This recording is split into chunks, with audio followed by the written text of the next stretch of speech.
Hey guys, what's going on? It's AJ Morley, coming to you guys with my review for WrestleMania 32 from the Lone Star State in Dallas, Texas, at the AT&T Stadium. Firstly, I just want to apologise for the fact I haven't done a video for a good couple of months. I was meant to do one for the Royal Rumble and then for Fastlane, but certain things happened, and with work and other sort of commitments I've got, I didn't have time or a chance to make the video, so I want to apologise for that. But I'm back. I am back. And it's good to be back. And let's talk about WrestleMania because it was 7 hours long and I've only just recovered from it. And I'm about ready to talk about it. The WrestleMania, of course, as you well know, is the granddaddy of them all.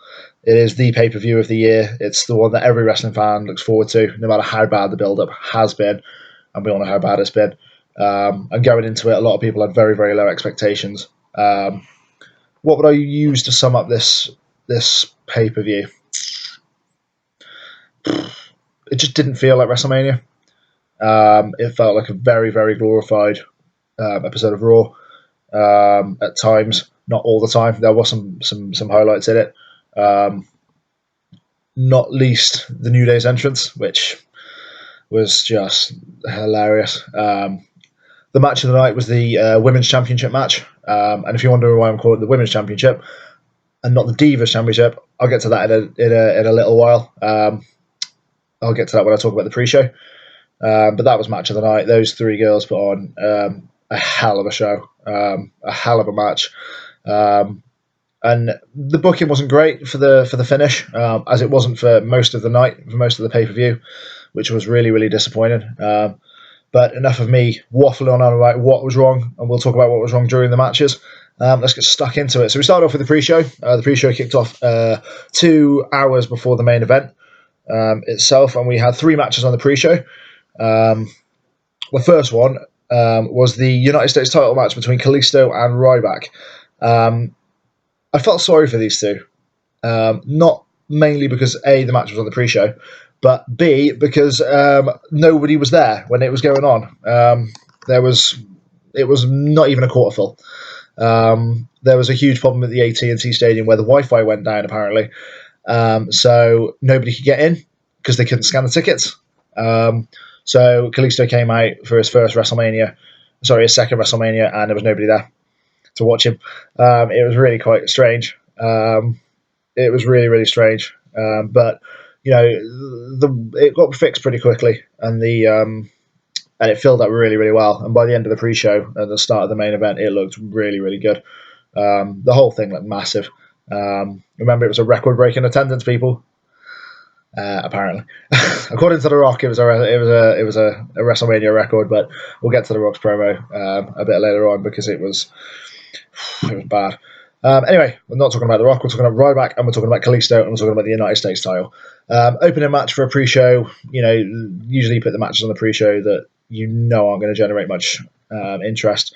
This wasn't a great match. It was just your standard sort of David versus Goliath. How's Goliath going to overcome David, and or the other way around as it is? You can tell I've not done a video for a while, can't you? How's David going to overcome Goliath?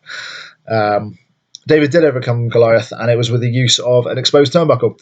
Ryback went to presumably go for shell shock. He picked up Kalisto as he was hanging onto the corner, ripped off the turnbuckle, and Ryback charged at him. Kalisto sort of tripped him up, face first into the turnbuckle. Kalisto hit the Salida del Sol, which is just a really, really cool move. It was still just the best thing I've ever seen at TLC. When he did it through the ladder, it was just perfect. Incredible move. And picked up the 3 count, and Kalisto's still the US champ. I think a lot of people were surprised by the fact that Ryback didn't win it. But as you saw in the championship matches that we had later on in the night, there were 2 huge surprises. The booking, like I say, wasn't great, but Kalisto's still your US champ. It's good that it's having a bit of longevity to each star when they hold it. Rusev had it for a fair while when he won it. Then Cena had it for a while before he got injured.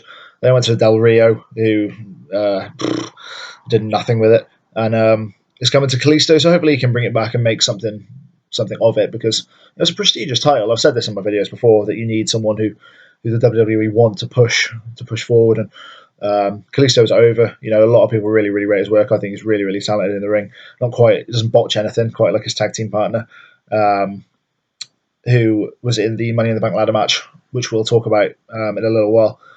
But no, I really, really like Kalisto. I think he's a good champion. I think, you know, they weren't going to do like the Cena and have him defend it sort of 9 times out of 10 every week and whatnot. But, you know, he's got solid rivalries. You know, he got battered by Ryback for most of his rivalry, but ended up with the victory.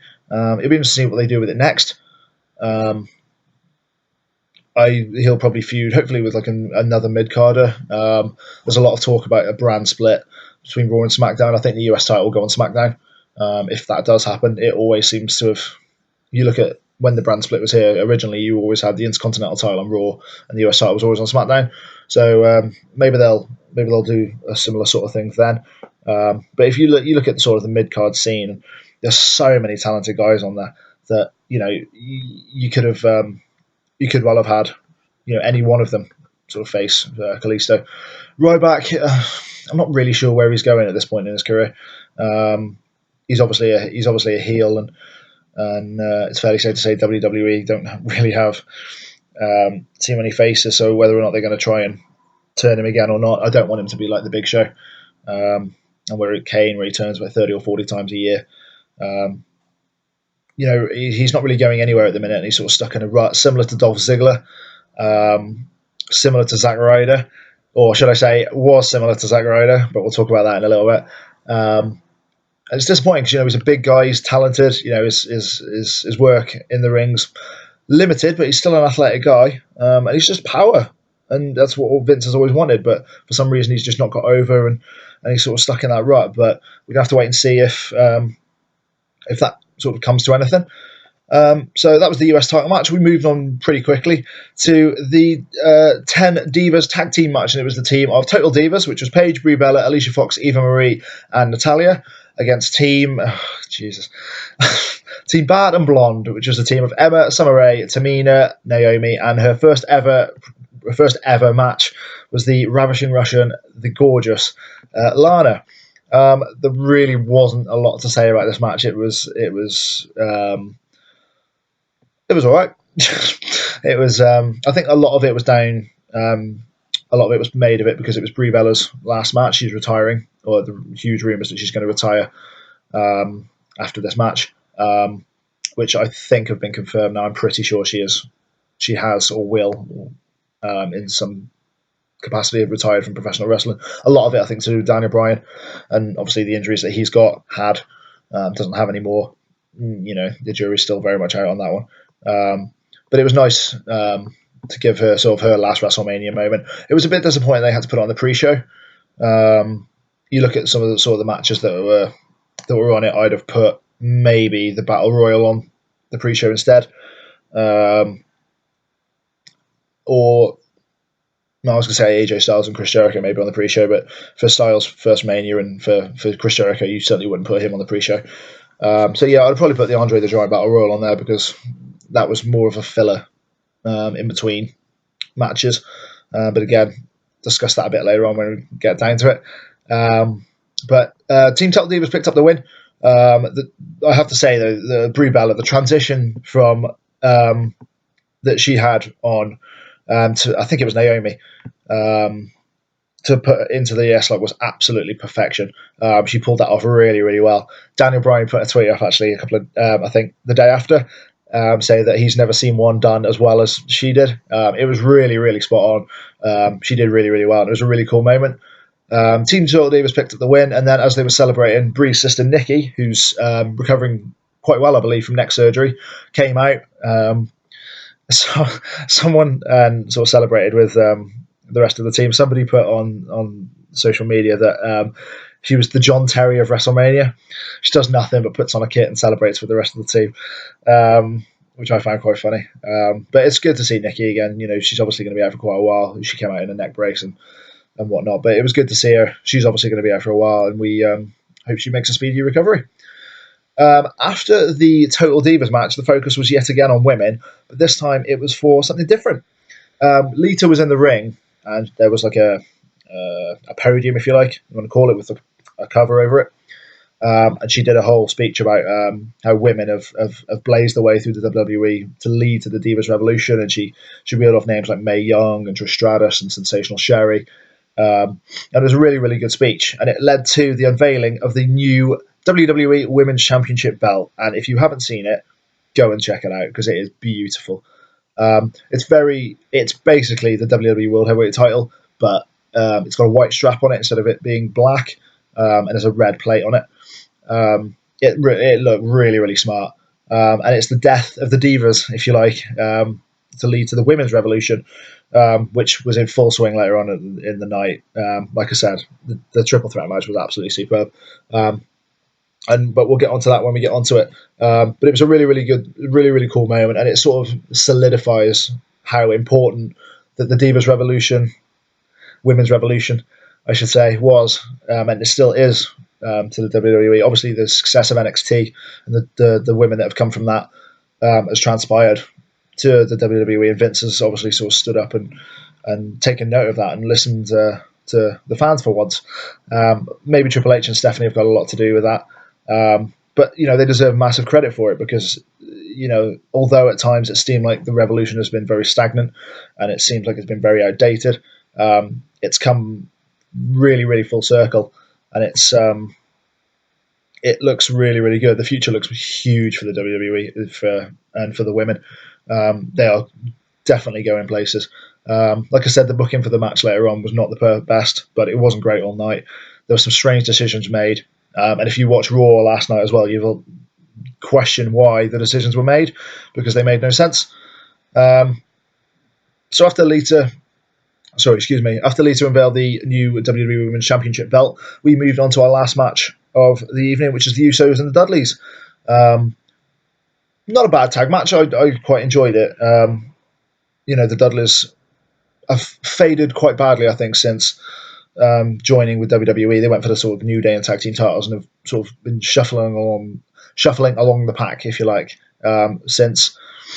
And it's sort of a little bit disappointing because they're the most decorated tag team in wrestling history, and shuffling along the pack and being involved in a pre-show at WrestleMania is probably not how they saw it. But it is what it is. I'm sure they'll be up there again. I'm sure they will break the record and be the most successful tag team of all time in the WWE. As for the match itself, standard tag match, nothing really sort of write home about until sort of the ending, where the Dudleys went for a 3D. The Usos countered it. It was a super kick party, as it was in the Intercontinental title match later on in the evening. The Usos reversed it into a super kick, got the pin, and the 3 count, and they picked up the win. After the match, the Dudleys attacked them. The crowd were going absolutely mental. It was pretty full at this point. The crowd were going sick. They wanted tables. The Dudleys put out some tables. Usos reversed it. More super kicks. And then, to incessant booing, then splashed through the Dudleys through some tables, just to sort of turn the table, no pun intended, but turn the tables back on the Dudleys and pick up a big win for them, if you like. Hopefully they'll be back in the tag team scene. The WWE are littered with tag teams at the minute. You've got the Usos, you've got the Dudleys, you've got the League of Nations, if you like, the New Day. You've got, if you haven't seen Raw, spoiler alert, but you've got Enzo and Cass, who got called up last night at last. They're such a cool tag team. The Vaudevillains, I think, are being called up pretty soon. Cesaro came back on Raw last night. I'm not going to talk too much about Raw because I didn't see it myself. I've just sort of read and seen bits and pieces of it, so I'm not really going to talk about it too much. So I'm going to sort of spoilers, if you like. If you've not seen it, don't watch this video. Bit late now because I've already given you some, but I swear I just make things just pop into my head in random points, and I'm just going to talk about it. So I'm sorry if this is sort of all over the place, but that's me. So yeah, the WWE is littered with tag teams at the minute, and they can just pick and choose who they want to face with the New Day. I don't see the New Day losing the titles anytime soon. They're far too entertaining for that. But it's going to be it's like the women's revolution. The talent that is it's just sort of like the whole thing, the whole spectrum of WWE at the minute. They're littered with talent, and it's almost unfair because they're littered with so much talent. You just don't know where to put them all. You can either put them in a makeshift faction, or you can put them in a tag team, or you can just have a tilt at the title, and then maybe like shuffle them along the pack for someone else to have a go at it to bring that first person back. They're inundated with talent at the minute, and it's really, really cool to see. If they'd stop injuring half the roster, your roster would be stacked, and it would be really, really good. But anyway, the Usos picked up the win over the Dudleys, put the Dudleys to a table, crowd went happy, boos were going around, and we move on to the main show, WrestleMania 32, the main show. Just a quick word on before I start talking about the main show. Mauro Ranallo, what a commentator! Why he wasn't on the main show, I have no idea. It was rare to see a wrestling match with the moves being called correctly and accurately. He's really, really, really good commentator. I'm really, really impressed with him. The only sort of negative is the fact that when he talks, if you listen to him talk, he talks like he ends every sentence with a question. Or and it's I don't know if it's an American thing or something I've picked up, but it's just sort of like you don't need to talk like that. Just call the match, call the moves, and it's fine. Even Michael Cole was calling moves at this point. You know, he knows his job's under threat. Um, Imagine that Michael Cole's job being under threat for a WrestleMania match. Michael Cole can go 2-0 and face Mauro Ranallo at WrestleMania. Anyway, enough of that. Moving on to the main show, we kick things off like we did last year with the Intercontinental title match featuring the champion, which is Kevin Owens, Sin Cara, Sami Zayn, Stardust, Zack Ryder, The Miz, and Dolph Ziggler. This was just a spot fest. The crowd were into it from the start. Kevin Owens was pumped. It was KO Mania at WrestleMania 32. It started off really good because everybody left the ring and Kevin Owens was just on his own and he just sort of arms out celebrating. He plays his character so well and he's such a good heel. But everybody loves him because of that. Um, but he portrays it so well. Yeah, the match was just a spot fest. There was like people falling off ladders as poor. Sin Cara put Stardust, I think, through a was it Stardust? It was Stardust. Sin Cara put him through a ladder. Kevin Owens frog splash Sami Zayn into onto a ladder. That was a cool move.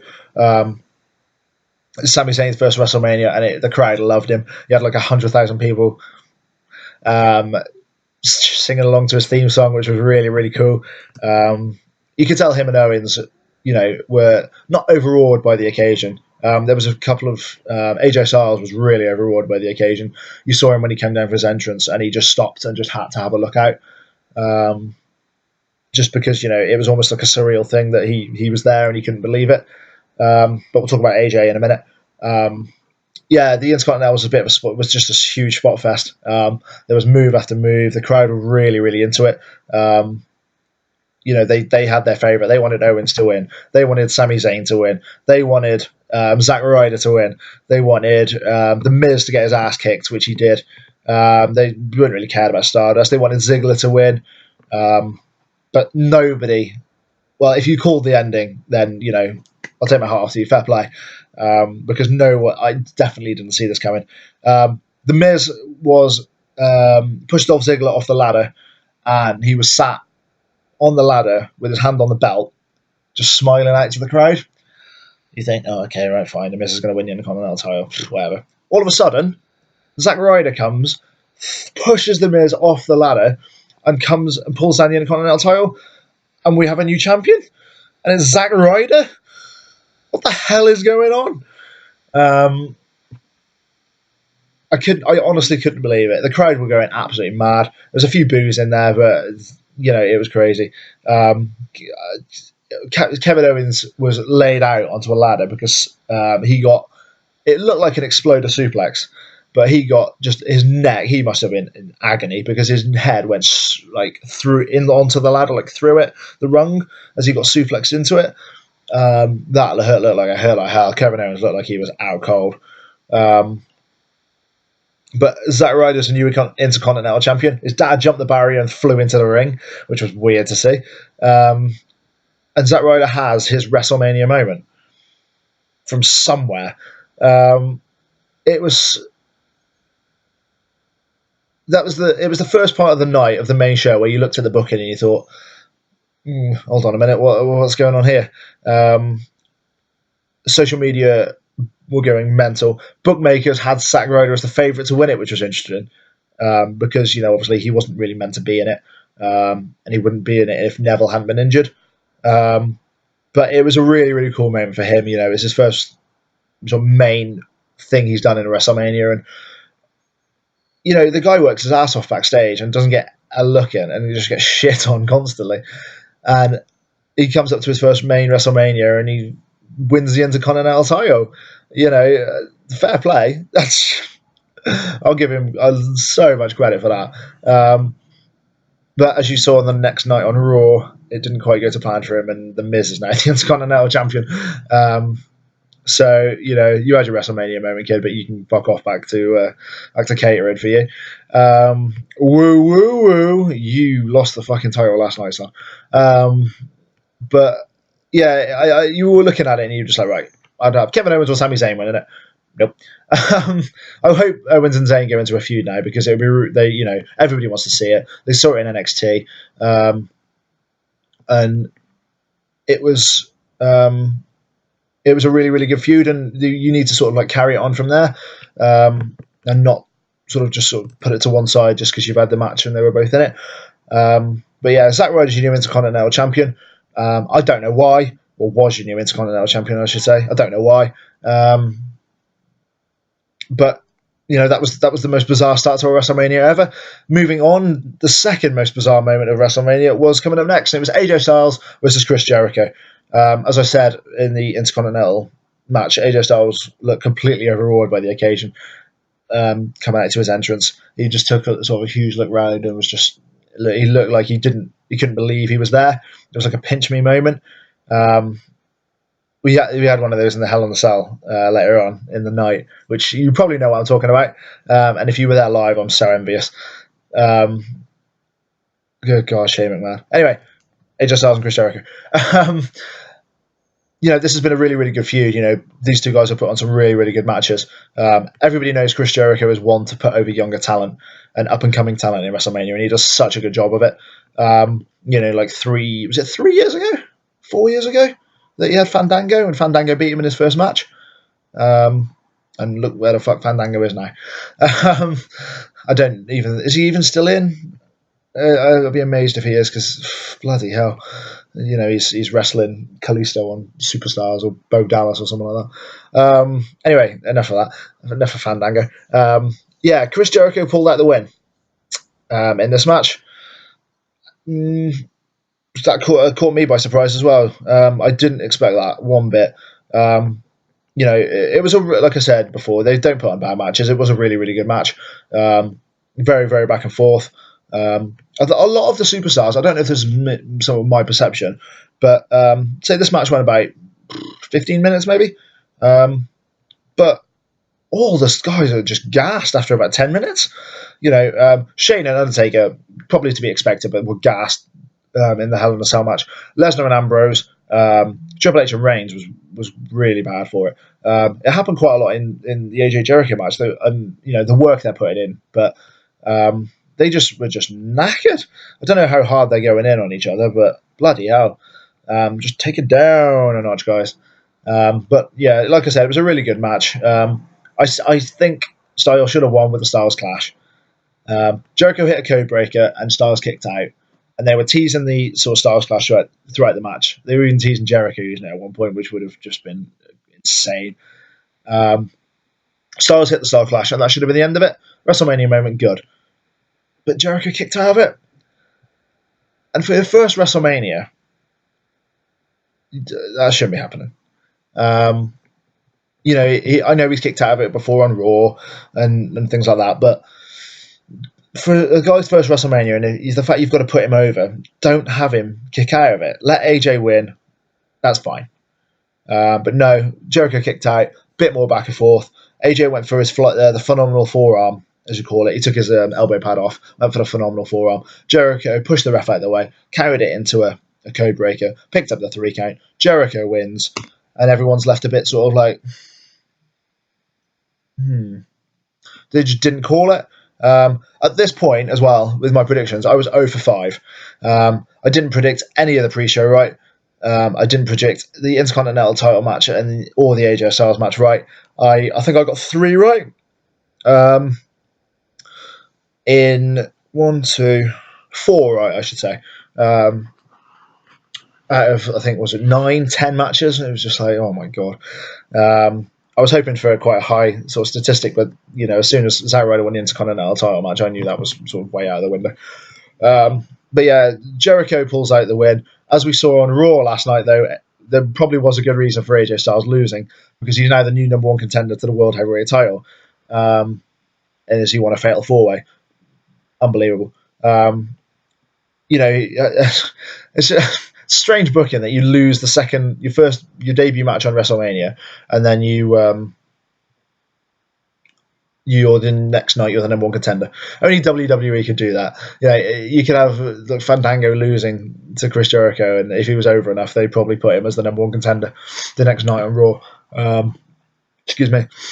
But moving aside from the AJ Jericho match, during the match, the crowd got unbelievably distracted by a 20-foot box of cereal that was being carted onto the stage, and it was a big old box of Bootios, because the next match on the tag was the 3-on-3. Well, it was specified as a handicap match, but Wade Barrett doesn't wrestle anymore because he's leaving WWE. It was the 6-man tag team match between the New Day, which is Kofi Kingston, Big E Langston, and Xavier Woods, versus the League of Nations, which is Sheamus, Rusev, Alberto Del Rio, and Wade Barrett. The entrance for the New Day was absolutely incredible. All you had was Big E going, "Oh, WrestleMania, don't you dare be Sarah!" And this massive box of cereal just got collapsed onto its side. Giant bloody cereal thing. They look like Honey Nut Loops. Exploded onto the floor, and the New Day just came out. And it's just like, what the hell is going on? It was the best entrance I've ever had. I've ever seen. It was fucking hilarious. Xavier Woods and Kofi Kingston played up to it brilliantly when they were on the mic, and they just came out with, "Yep, that's right. You've just seen 3 men come out of a 20-foot box of Bootios." It was very, very strange. The match itself, I quite enjoyed.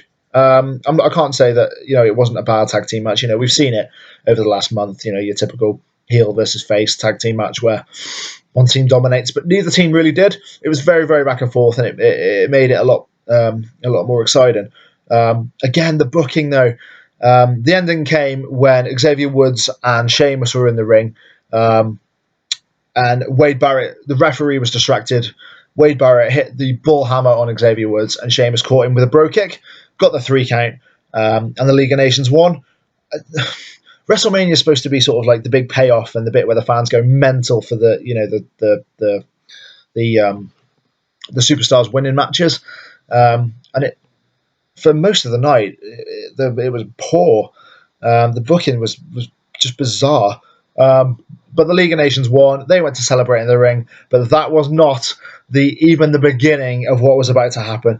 The League of Nations was celebrating in the ring, and all you heard was ooh, ooh, ooh. Shawn Michaels' music kicks off. Shawn Michaels looks unbelievable, by the way. He's been retired, 3 years now? 2 years? See, what we know. Yeah, 2 years, I think it is. And he just doesn't look any different. In fact, he looks better than he ever did before. He comes down. Then Cactus Jack, the hardcore legend Mick Foley, comes down. The crowd are going absolutely insane. Mick Foley and Shawn Michaels are just there. And then all of a sudden, the crowd blows up. Stone Cold Steve Austin comes out, and the crowd is just going absolutely insane. No, I didn't expect this one bit. I didn't expect to see Stone Cold, definitely. I knew he was going to make an appearance, but I didn't think it would be this in. I think the crowd were a bit flat from sort of like the booking issues from especially the Intercontinental title and Jericho and Styles, and probably even so with the League of Nations. But these 3 come out. The crowd have picked up, and they go and just kick the living shit out of the League of Nations. We've got super kicks. We had mandible claws. Mr. Soccer made an appearance. We had stunners. By the way, Rusev sells a stunner. Go and find the gif of Rusev getting stunned by Stone Cold and look at what he does. It's ridiculous. He gets stunned by Stone Cold and must jump about 10 feet in the air. He looked like The Rock. And it was just sort of like, oh my God, what are you doing? It was hilarious. You watch it and you're like, oh my God. Sorry, I can't stop yawning. I'm really tired. I've been up since 5 o'clock. And it was just hilarious. I've got it on my Twitter. Go and get it on my Twitter. I'll put the link up in the description at the end of the video. And it was, oh my God. It's the greatest thing I've ever seen in my life. Given the rest of the WrestleMania and how I felt about the show, it was definitely one of the highlights because it was absolutely hilarious. Yeah, and then they all celebrated. Some Steve Weisers going, Michaels and Mick Foley did as well, and they left to a thunderous ovation. The crowd was so into it. It was an amazing moment. You had it the Silverdome at WrestleMania when you had Hogan, Austin, and The Rock, and this topped it. It was so cool. There's only you're lucky if you're lucky enough to go and see those legends perform, even if it's for 5 minutes like those were. It's something that's going to last for a lifetime, and if you were there to watch it, then fair play. I'm incredibly envious of you because it was a really really cool moment, and it was a moment that is only a WrestleMania moment. It would be big if it happened on just a random Raw, but it wouldn't feel the same. You save moments like that for WrestleMania, and it worked perfectly. The League of Nations, did their job as heels, and then, what happened afterwards was just awesome. So we move on from the League of Nations getting stunned and Rusev getting stunned 30 feet in the air to the first match of which I was looking forward to no end, which was the no-holds-barred street fight between Brock Lesnar and Dean Ambrose. This was the match probably I think everybody was looking forward to. It had been built, not brilliantly, but it had been built really, really well, with Ambrose claiming that he'd have to do everything he could in his power. Sorry, Ambrose claiming Lesnar that he would have to do everything in his power to beat him, that he wouldn't go down, that it was going to take something special to beat him. And it didn't. It fell really, really flat. It was a really disappointing match, to say the least. I was expecting blood. I was expecting weapons galore. I was expecting bodies to be broken. And we didn't get it. We got 13 suplexes, a shit ton of chairs, and one F5. It was, for all the hype, it was unbelievably underwhelming. And it was a real shame because those two could have had probably one of the match of the night. Ambrose spent the last sort of like month meeting all these legends, getting all these weapons. We introduced Chainsaw Charlie at one point, but Lesnar fought that off. The end of the match was with Barbie, the barbed wire bat. But it didn't get put to use either. You think back 10 years ago, WrestleMania 22, Edge versus Mick Foley, and how insane that match was. You had tables on fire, you had barbed wire bat, you had thumbtacks. I know a lot's changed in 10 years, and WWE have gone really, really PG. But for this match only, you could well have had it, So yeah, it was really disappointing. Lesnar, there was a massive screen on the thing above the ring that was showing sort of fans how many. It was a suplex counter. I think we got to 13 in the end, which is pretty impressive. Still not to the John Cena SummerSlam 16, where John Cena got fucking obliterated by Brock Lesnar. But still, it was close. The issue I have with it is the fact that Ambrose made out to be just an indestructible guy who's not going to bow down or sit for anybody, and he's going to put up like the biggest fight ever. Even if he loses, he knows he's left up on the ring, and he gets beaten by 13 Germans and an F5. John Cena didn't get beaten by that. John Cena got beaten by 16 and 3 F5s. That's fucking John Cena.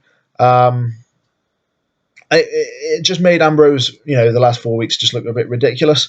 In the fact that he should have at least, broken a table or um, done something else. It was just the hype was way too much. I think looking back on it now, but when you've got two guys who are loved as much as Lesnar and Ambrose, you can't help it.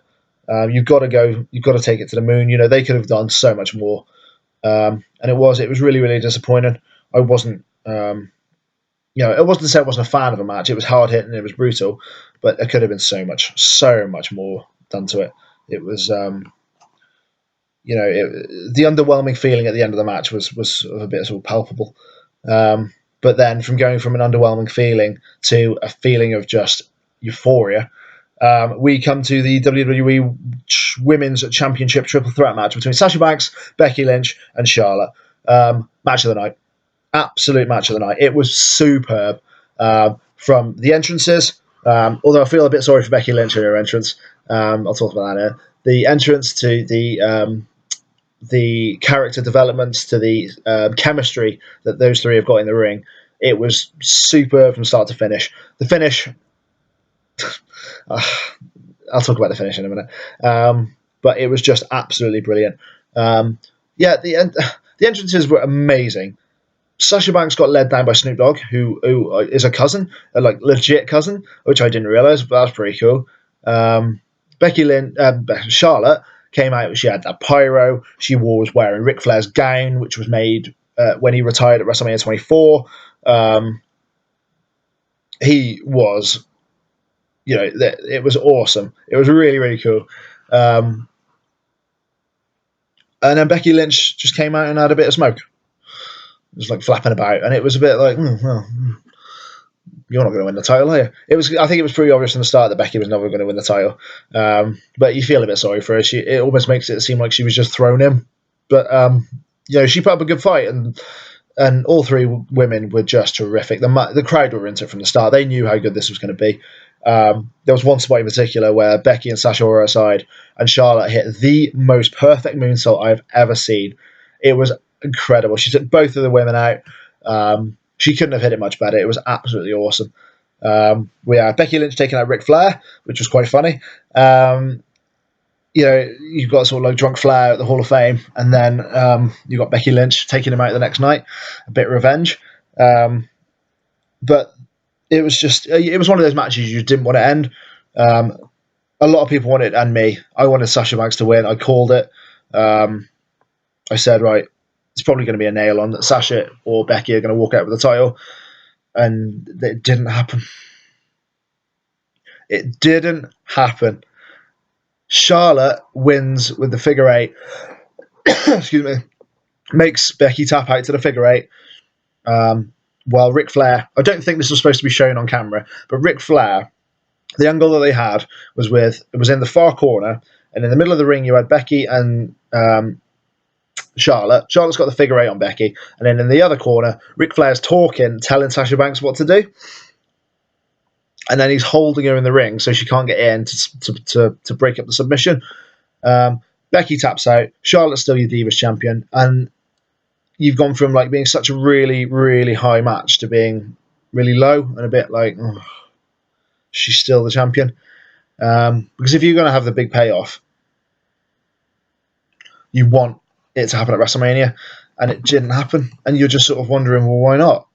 Why hasn't it happened? They're obviously saving it for something else. I thought they would save it for Raw, but that never happened. Sorry, I'm going to have to yawn. If it happens, it happens. I'm really sorry. And it was just sort of a bit... and after that, a lot of the crowd sort of fell flat, and it was really quite disappointing, to be perfectly honest.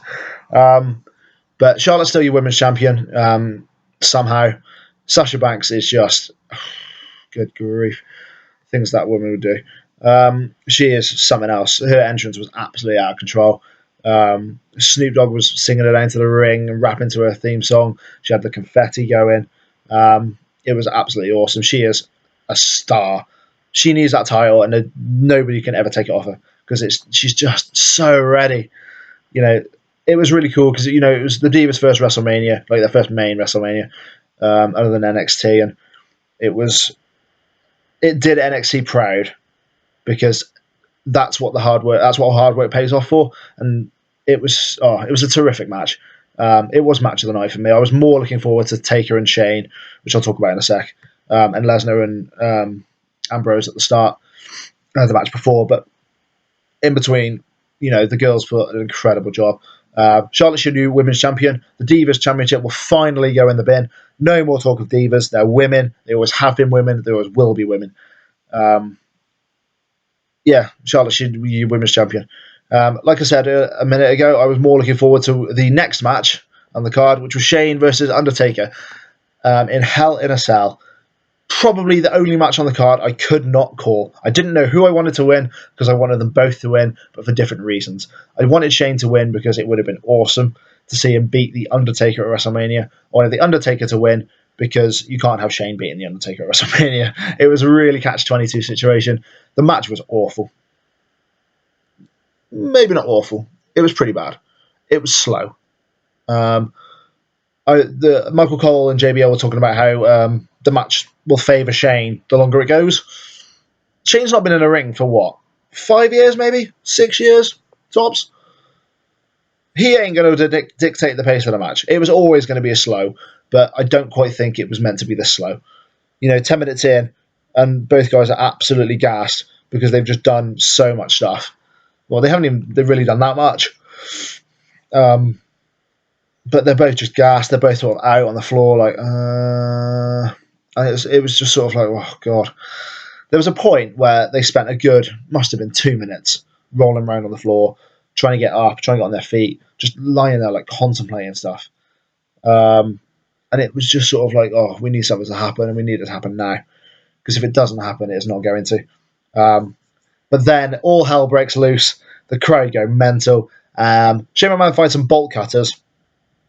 Sorry, before Shane McMahon finds the bolt cutter, Shane McMahon hits coast to coast on The Undertaker, which was really cool. It caught him straight in the nuts as well, which the trash comes in his face, but Shane obviously jumped too hard or jumped too far and kicked it square in his nuts, which was quite interesting.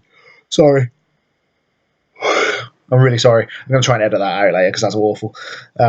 But like I said, I've been up since 5 a.m. and I'm pretty tired. I still haven't recovered from watching this show. The 7-hour show. Oh. But yeah, Shane hit coast to coast and then went under the ring and found some bolt cutters. Undid the locks on the panel of the cell. Got Undertaker to drive him through it. And then that's where the fun started. The next sort of 10 minutes of this match was absolutely insane. I don't quite know how Shane is still alive, to be honest. The first part of it had Undertaker was standing on like the barrier, but there was like a table or like a canopy, and Shane had a sleeper on the Undertaker, who then collapsed with Shane on his back through the German announce table, I think it was.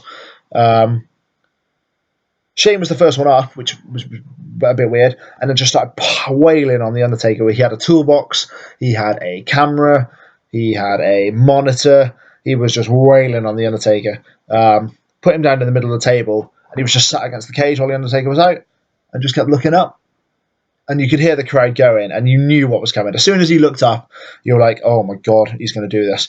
He's actually going to do this." I was shitting bricks. I honestly, he started to climb, and I was like, "Oh my God, he's going to die. He's going to actually die." He got to the top, and he had a moment where he just looked out, and he just did a sort of like whole cross your heart thing, and just stopped and like froze for a minute, and you're like, "Oh my God, he can't do it. He's not going to do it. He's going to have to come down." He did it. He missed. He fucking flew through that table. Honestly, I've never seen anyone bounce through that table so much in my life. It was. Honestly, the kid went through the table. The table was padded, to sort of cushion the blow, but the dude fell 20 feet. It was going to hurt. He's come away from what I can understand with a concussion. Barely surprised, and I'm amazed that's all he came out with, because he was. Oh my God, the bit that summed it up was the Undertaker's reaction, because he was like lying there, and all you had the reaction was like. His reaction was just perfect and spot on. They went like crawling back into the ring, and Shane, the balls on Shane McMahon are ridiculous. He looked at the Undertaker and just went, which was that just sort of summed up how cool Shane McMahon is and how insane Shane McMahon is.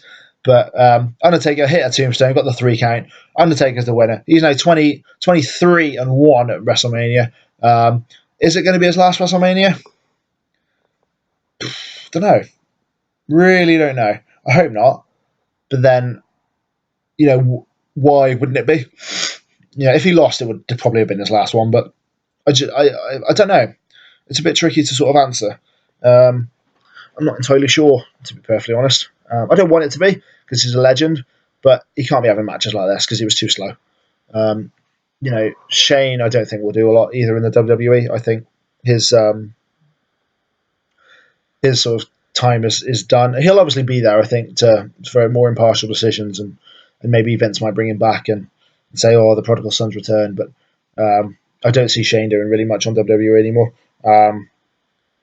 But yeah, the Undertaker beats Shane McMahon somehow after Shane McMahon almost kills himself from jumping off a 20-foot cell. And the fans, they were really, really worried. And then Shane got carted away, stuck a thumbs up, and the crowd cheered. And they were obviously happy that Shane was okay. I was more than happy with okay because I thought he almost died. But yeah, Taker's 23-1 at WrestleMania, and does he move on to next year? Only time will tell. We'll have to wait and see. But the next match contest, if you like, was the Andre the Giant Battle Royal. This is where I started to go tired because I'd been watching since 10 o'clock and the Battle Royal started, I think it was about 3 in the morning. So I'd already watched 5 hours of wrestling now. That's more than enough for me. That's the SummerSlam pay-per-view. But I knew I still had a fair while to go because we had the appearance of The Rock and the WWE title match. So I knew we still had a good hour and a bit left. And we did, and good grief. But we'll talk about the Andre the Giant Battle Royal. We had some strange competitors in that. The first one who I noticed in the ring, didn't even get an entrance, he got a jobber entrance, so you knew straight away he wasn't going to win, was Tatanka. I don't know what the hell he was doing in there. Sorry. Oh my god, good grief. Sorry.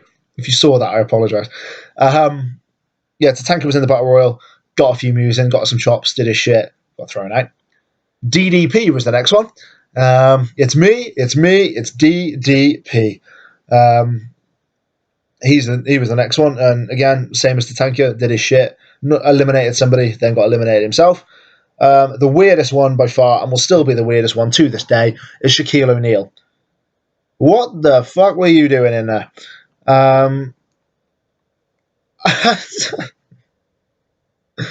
Apparently he's always been a huge wrestling fan. He's always wanted to have his WrestleMania moment, and he just comes in and he's fucking sprinting down the aisle. The dude's like 45 years old, climbs in the ring, gets in the ring. I didn't quite realize as well how big he is. The dude is fucking huge. He's taller than the Big Show. He makes the Big Show look like an ordinary superstar. That you can't be doing that. The Big Show is 7 foot, 440 pounds. You're 7'4", is it? I think he is 7'3". The dude towered over the Big Show though. He was massive. I've got to give him credit for that, and he held his own for a bit. He got eliminated in the end along with the Big Show by everybody, but he held his own really, really well. The Battle Royal itself, I didn't pay really a lot of attention to, if I'm going to be perfectly honest, because it was just a filler match before the World Heavyweight title. I did wonder why they put it on so late. I thought that maybe it was for John Cena to return, but that definitely wasn't for John Cena to return. And the final 3 were Baron Corbin from NXT, who wasn't even announced for the Battle Royal and just got thrown in it, which was a bit weird, but pretty cool. Kane and Mark Henry. Kane eliminated Mark Henry, and then Baron Corbin eliminated Kane. And the Andre the Giant, third ever winner of the Andre the Giant Battle Royal, is Baron Corbin of NXT. What the fuck? How many people called that? Nobody, because nobody knew he was going to be in it. Announced the dude's going to be in it, for fuck's sake. I really was surprised that he won it. I'm glad he's back on the roster. I watched Takeover against when he faced Austin Aries, and he looked really, really good. It was a really, really good match he had. Excuse me. Oh my word! I need to go to bed. It was a really, really good match that he had. with Austin Aries, and I've liked him for quite a while. He's a really, really solid competitor. He's really good. He's a pro footballer or former pro footballer, and he could go places. If he keeps on the way he is, he really could go places. But he wins the battle royal. I don't really care because I've not really paid any attention to the match. It was just a filler match, like I said. As before the World Heavyweight title match, which I thought was next, but no, I totally forgot about The Rock. Oh my god, The Rock's promo, Jesus Christ. Before I get to the promo, I've got to talk about The Rock's entrance. The dude comes out, looks around the crowd for a bit, goes to walk down the aisle, stops, turns around, brings out what looks like a t-shirt gun. But it's not a t-shirt gun, it's a flamethrower. And he sets fire. The entrance must have gone on for about 10 minutes. Because he sold, oh my god. He took forever, basically. He was soaking up the atmosphere way, way too much.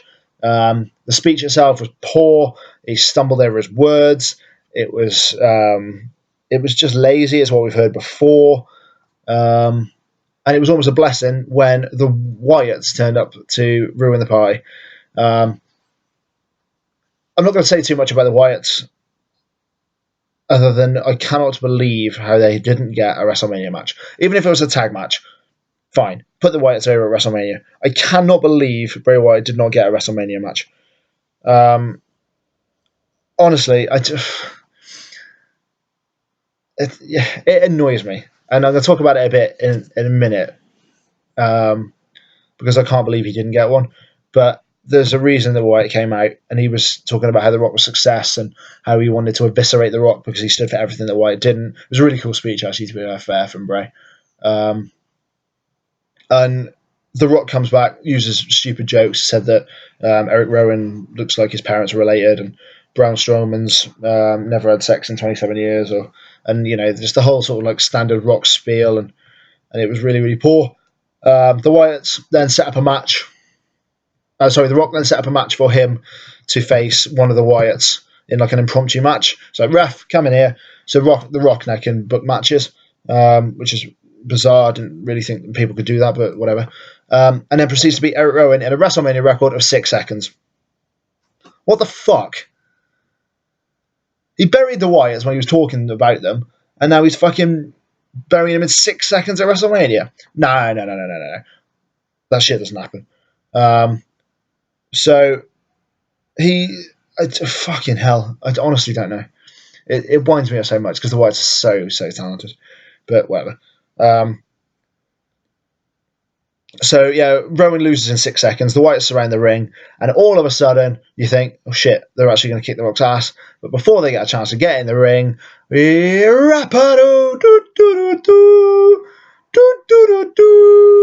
John Cena sucks. John Cena sucks. John Cena is back, ladies and gentlemen, and he comes down to save The Rock. And for the third time in a matter of 15 minutes, the Wyatts get buried.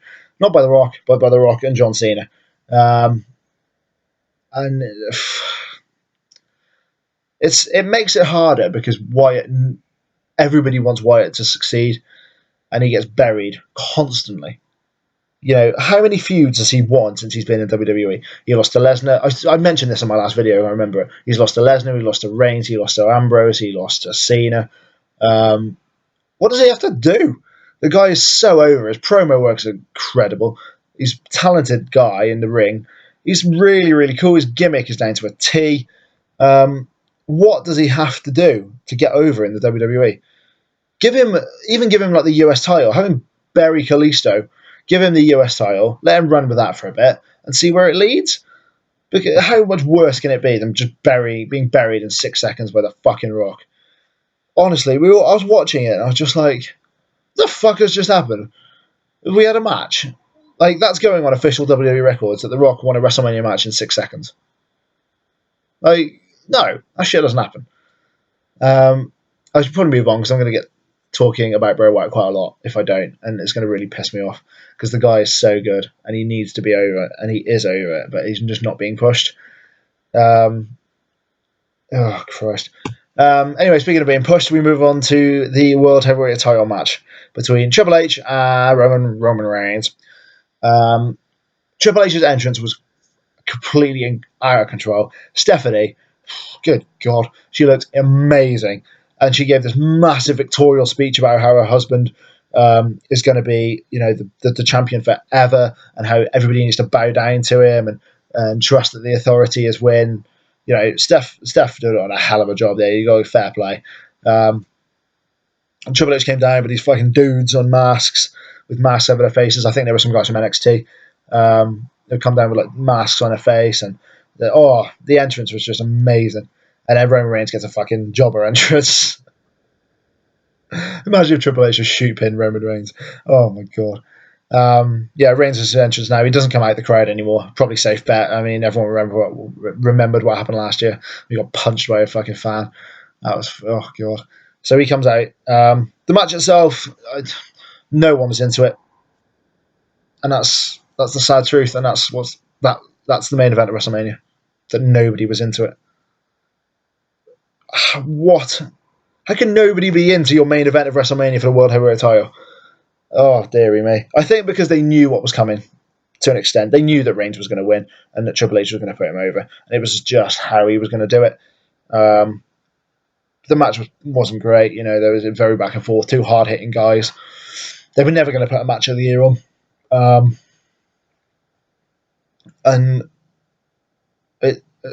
Reigns is your new World Heavyweight Champion. And that's all I'm really going to say on it.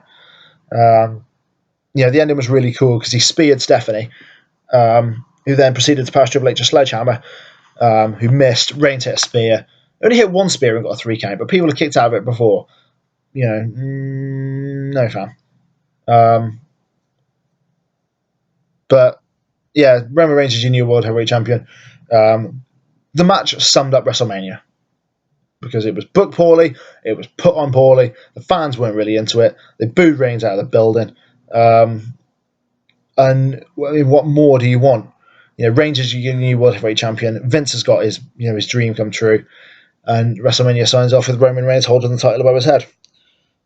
We've got a problem, people, because 100,000 people booed that man when he walked into the building. They don't want him as champion. What are we supposed to do? Hate that AJ Styles comes up and kicks his ass at Extreme Rules. That'd be fucking cool. But yeah, we have a problem. Nobody wants Reigns as champion because of how he's being portrayed. He is the new John Cena. He's like Super Cena. Cena was never portrayed this badly when he was pushed in 2005, was it? No, probably long. 2003. We'll say 2003, 2004, when he was pushed to the moon and back. But Reigns is just feeding it and feeding it and feeding it and feeding it and feeding it, and we don't want it.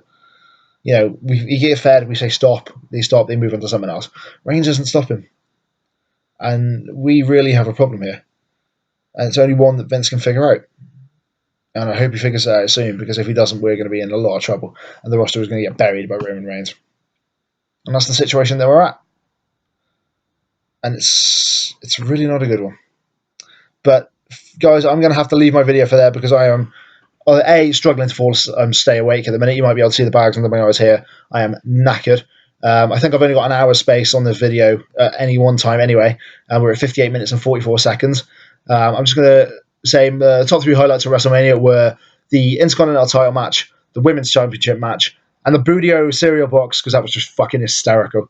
Leave a like if you like this video at the end of the video. Subscribe if you want to subscribe for more of this WWE goodness. I will be back on a monthly basis to give out my pay-per-view reviews from now on. Sorry that I missed the Royal Rumble and the rest of the build up to WrestleMania.